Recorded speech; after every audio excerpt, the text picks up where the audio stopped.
Hello everyone, welcome to my YouTube channel Murugan विज्ञान संस्थान। हम लोग क्रिस्टल स्ट्रक्चर में प्लेनर एनालिसिस कर रहे थे एंड प्लेनर एनालिसिस में हमने 100 के जितने भी पैरेलल प्लेन्स थे उनके लिए सिंपल क्यूबिक क्रिस्टल में APF and number of atoms on the plane, area of the plane and atomic density, ये सब कुछ देख लिया था। नेक्स्ट हम लोग 100 प्लेन की कैलकुलेशंस को BCC क्रिस्टल स्ट्रक्चर में देखते हैं। तो आइए स्टार्ट करते हैं आज का लेक्चर BCC से। ओके, तो BCC के केस में number of atoms on the plane होंगे 1। आप यहाँ देख सकते हैं, यहाँ पे 1/4, 1/4, 1/4 एंड 1/4।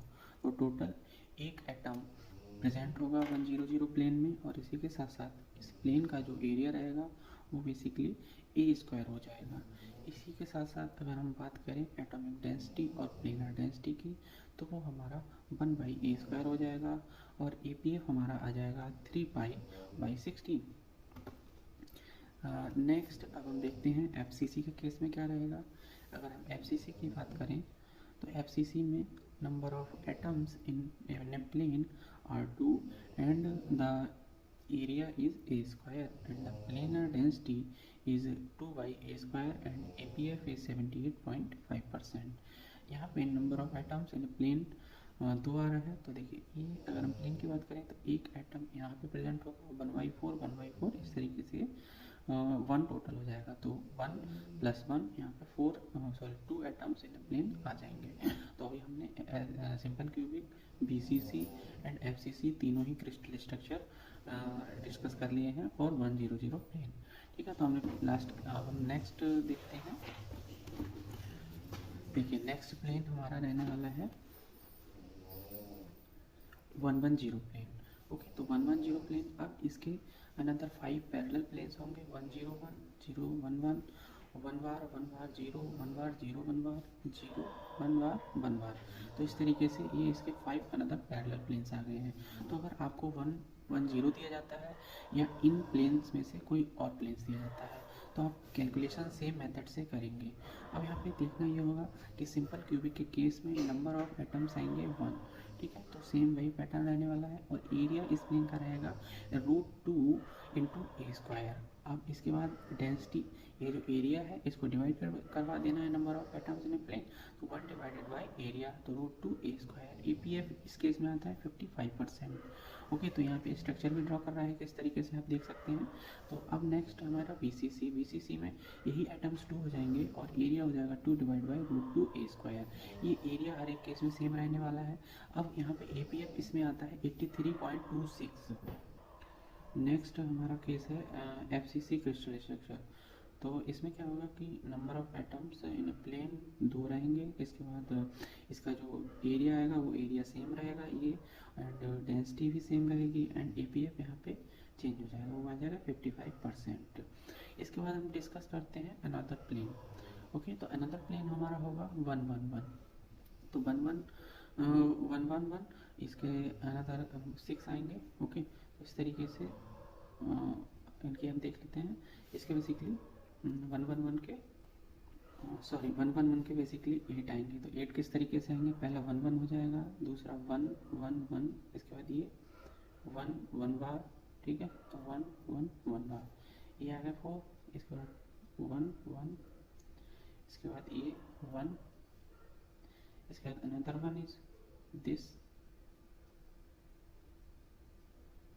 और एक लास्ट में आ जाएगा 1 बार 1 बार एंड 1 बार। तो टोटल 8 हो जाएंगे। तो इसके लिए number of parallel planes another total parallel planes ही आएंगे 8। ओके, तो ये 8 का सेट बनेगा और सभी के लिए कैलकुलेशंस एक जैसी रहेंगी। तो ये देखते हैं। बेसिकली देखिए, simple cubic, BCC and FCC, इस तरीके से यहाँ स्ट्रक्चर रहेगा प्लेन के केस में। तो मैंने एक साथ सभी का लिख रखा है। Number of atoms half and इसमें 2। एरिया हर एक केस में सेम रहेगा। इसके बाद डेंसिटी, तो ये दोनों में सेम, और ये 2 / क्योंकि इसमें नंबर ऑफ एटम्स डिफरेंट है। अच्छा, यहाँ पे अगर प्लेन को हम शो करेंगे तो इस तरीके से हम इस प्लेन को शो कर सकते हैं। 1 1 ठीक है। तो और ऑल अंदर जो प्लेन्स रहेंगे वो बेसिकली कुछ नेगेटिव वाई एक्सिस में होंगे, कुछ नेगेटिव जेड में होंगे, कुछ नेगेटिव एक्स वाई में होंगे। इस तरीके से टोटल 8 प्लेन्स बनने वाले हैं। तो APF इसमें 45, इसमें 34 एंड इसमें 90.5। तो इस तरीके से हमने प्लेनर एनालिसिस परफॉर्म की। अब हमने यहाँ पे एक चीज़ एनालाइज की प्लेनर एनालिसिस से, वो क्या था, वो ये था कि in simple cubic BCC and FCC 100, 110 and 111 are closed pack respectively. Okay, तो सिंपल क्यूबिक में 100 प्लेन क्लोज्ड पैक होगा, BCC में 110 क्लोज्ड पैक होगा एंड FCC में 111 क्लोज्ड पैक होगा। इसके बाद में एक अनदर पॉइंट ये है, plane of FCC is closed pack with 90.5, ये हम लोग अभी देख चुके हैं। इसके बाद बात कर लेते हैं डायरेक्शन इंडिसेस की। तो बेसिकली ये क्या होता है, जो हमारे प्लेन्स होते हैं उनके डायरेक्शन को बताते हैं, इनको इस तरीके से डिनोट करते हैं। अब यहाँ पे एक बहुत ही ज़्यादा इंपॉर्टेंट फार्मूला होता है कि अगर हमको हेक्सागोनल लैटिस दे दी जाए और उसमें इंटरप्लेनर स्पेसिंग DHKL इसकी वैल्यू पूछे, तब आप क्या करेंगे। जो फार्मूला आपने लास्ट टाइम पढ़ा था वो बेसिकली क्यूबिक के केस में था। अगर हेक्सागोनल होगा तो हम ये फार्मूला अप्लाई करेंगे, 4/3 multiplied by H² plus HK plus K² divide by A², इसके बाद plus L² divide by C² and whole bracket, ठीक है, होल पावर माइनस हाफ। तो ये फार्मूला आप हेक्सागोनल के केस में लगाएंगे एंड क्वेश्चन को सॉल्व कर लेंगे। इसके बाद नेक्स्ट जो आता है वो होता है प्लेन्स इन SCP। इस टॉपिक को आइए डिस्कस कर लेते हैं, बहुत ही छोटा सा है। देखिए इसमें क्या होता है कि जो SCP hexagonal close pack structure होता है उसमें क्या बोलते हैं, मिलर ब्रेवाइज इंडेक्सेस HKIL।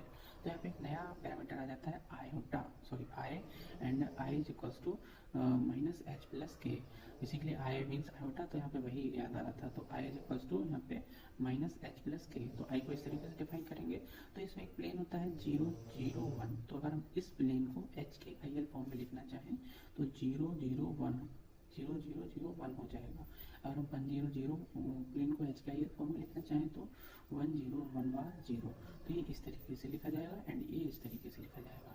ओके, तो कभी अगर आपको दे दिया जाए कि इनमें से कौन सा प्लेन हेक्सागोनल प्लेन को रिप्रेजेंट करता है, तो अब क्या किया जाएगा, आपको 4 वाला दे दिया जाएगा, पर आपने देखा नहीं होगा तो आप इस फॉर्मूला का यूज़ कर सकते हैं। नेक्स्ट है, हमें इसमें बता रखा है कि SCP में 100 एंड 001 प्लेन जो है वो आइडेंटिकल नहीं होते हैं। ठीक है, 100 is not identical and is not closed pack in SCP। ठीक है, अब यहाँ पे इसके लिए APF निकाल रखा है SCP के केस में, तो APF इतना आता है। अगले लेक्चर में हम लोग देखेंगे X ray diffraction. Okay, and video को लाइक कीजिए, शेयर कीजिए एंड चैनल को सब्सक्राइब कीजिए। अगर कोई भी डाउट हो तो आप कमेंट सेक्शन में पूछ सकते हैं। Thank you so much.